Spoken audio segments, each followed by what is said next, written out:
You ask Tiger to calculate. This deals with linear inequalities with one unknown. The final result is y greater than -3/2 greater than -11/2.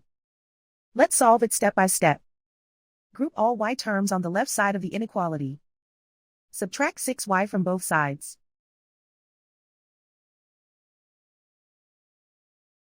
Simplify the arithmetic.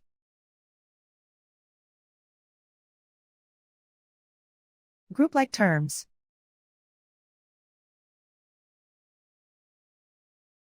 Simplify the arithmetic.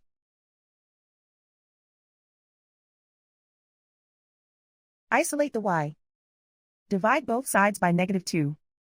Whenever you multiply or divide by a negative, reverse the inequality sign.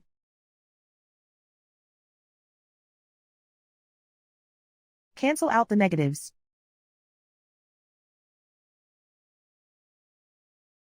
Simplify the fraction.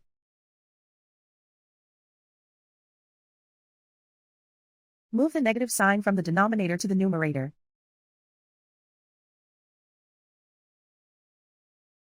Plot the solution on a coordinate grid. And so the final result is y greater than -3/2 greater than -11/2.